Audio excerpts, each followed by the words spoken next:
Hello friends, and welcome back to this channel where we talk about relationship. Lately we've been talking about abuse, and we have been able to define what an abuse is, and we've talked about different types of abuse. In our last video, I said today we shall be continuing by talking about who then can be abused. So stay tuned.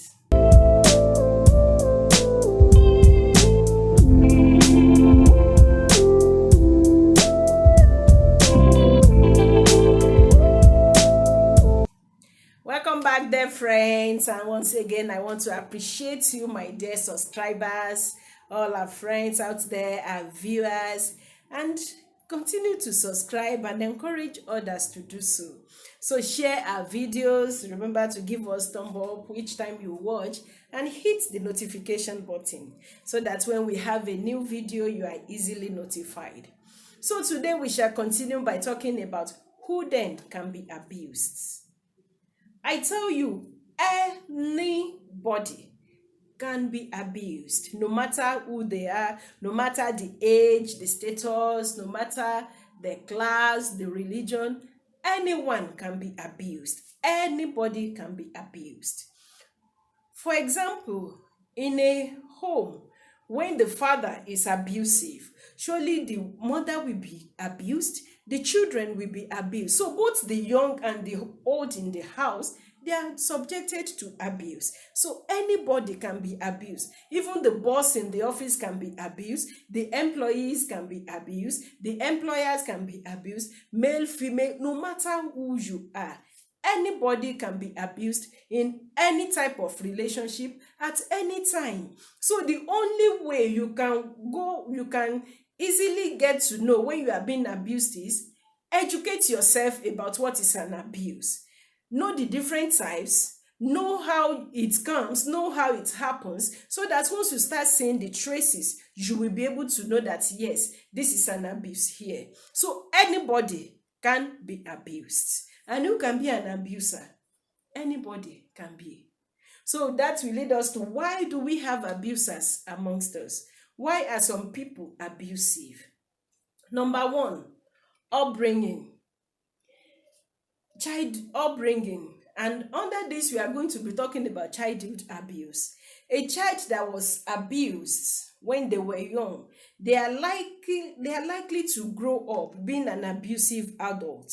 When people are abused when they were young, they are likely to grow up being abusive adults. So a child that was raised by an abusive parent or abusive parents were always yelling at them, beating them, or maybe a child that witnessed the way the house help is being treated in an abusive way, they see themselves as being superior to others. Therefore, anyone that is under them must be abused. So it's part of it is upbringing. Part of the reason why we have abusers around us is upbringing.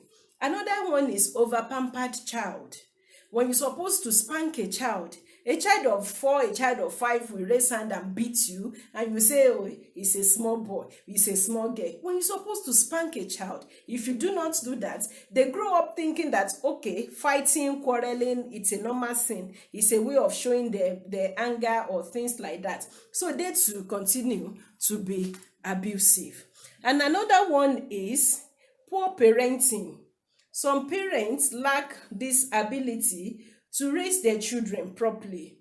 Every time they are pampering the children, you must not touch my child and things like. So the child continue to grow up in that manner, thinking that whatever they do is right. They have the final say. They can treat people anyhow. They can treat others anyhow. And another thing that is responsible for reason why we have abusers around us is environmental factors. For example, in an environment where people see being aggressive as the in thing, as a way of being assertive, is when you're aggressive, that is when they say, oh, this one is sharp, this one, my son is no nonsense boy, my daughter is no nonsense girl. When they praise that type of attitude, being aggressive, by the time the child grows up in that type of environment, they see the mismanagement of anger as a source of pride for them, and then they grow up to become abusive. And another thing is individual traits, especially like narcissism. We shall get there, we shall talk about it later on this channel. So about like narcissism is about use of the other person, exerting power, control on the other person. That is it. So individual traits also. And another thing is the enablers. Who are the enablers? People who praise the abusers.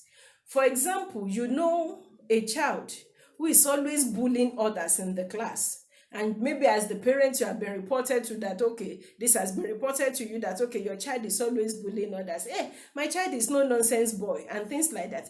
You are praising that child. You are an enabler. You are enabling it. Or maybe when you see an abuser abusing someone, instead of you to let the abuser know that, oh no, this is an individual like you cannot treat them that way. Instead, you face the victim and start abusing the victim. It's your fault. If you are not behaving that way, your husband will not beat you. If you are not talking to him, he will not slap you. Please, this man that cannot control his anger, that he must slap his wife, if a soldier woman should talk to him on the road, that anger will not rise. Why can't he control his anger in his house, in the house? But you continue to blame the victim. When you blame the victim, you enable the abuser to continue. And another way is by keeping quiet.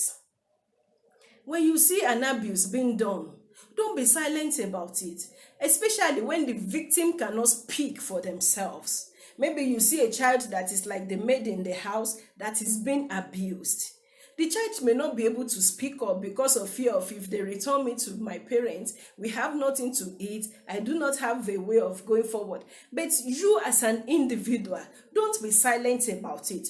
Confront the situation and speak about it. So we have abusers around us because we have enablers around us, either by rewarding the abuse or by blaming the victim or by being silent about it. And another thing is feeling of superiority. When you feel you are superior to every other person around you, either you like it or not, because already you feel you're above them, it's easy for you to abuse them. When you don't see others as individuals like you, it's very, very easy for you to abuse them. You only use them to gain what you want. You only use them to achieve your goal. And this happens so much when it's come to employer and employees relationship, husband and wife relationship. When the man feels, I'm the man of the house, I'm superior to my wife, therefore you see them as someone who you have to use to achieve your manliness, to achieve who you are as a man, or even in the office. You see your employees as people who are there to work for you to achieve your goal. And another thing is lack of self-control, as I've said. Because you feel if I beat you or if I ignore you, there's nothing you can do. We are the only two in the house. You will still surely come back to me to beg me. Therefore, every time there's any issue, I start giving you silent treatment. That is nothing but emotional abuse and lack of self-control. When there's an issue, as adults, we should talk about it and let things go and move on with our relationship. But when we continue to keep malice with each other, treat each other, give each other silent treatment, because we know that, okay, you don't have any option, you still have to talk to me, or she will always talk to me, he will always come back to me, and then you are doing that repeatedly. That is lack of self-control. So we shall be ending this by talking of how then do you know when you are being abused? There's no way you will not know when you are being abused, because we all know what is good. We all know what is right. For example, you are in a relationship with a woman or with a man who the only time they have time for you is when they need you. My friend, you are not their cupboard that they only go to when they need something from the cupboard. No. Then what about you, your feelings, your own demands? Are your demands met in that relationship? If they are not, it is nothing but an abuse. Or let's say, for example, in an company setting, your boss does not care, are you dying or alive? Once you must do my work. That is nothing but an abuse. So, when you know that the way you are being treated wherever you are, maybe in a relationship or in any way, when you know the way you are being treated, it's not okay. You don't feel comfortable about it. It's nothing but an abuse. We all know what is good. We all know when we are treated well, and we know when we are not well treated. So there's no way you will be in an abuse that you will not know. There's no way you'll be in an abusive relationship or you'll be undergoing abuse that you will not know. But most of the time, we give excuses for these red flags. We give excuses for the abusers. Things like, okay, it's my fault, or it's because he has anger issue, it's because she cannot control herself, it's because of the situation. Stop excusing those things. So there is no way you will be in an abusive relationship or you'll be undergoing abuse that you will not know. It's possible to know, but you don't have a way out. But the only way out is to seek help. Is to seek help. So when you are in a situation where you feel you are being abused, you know. So seek help.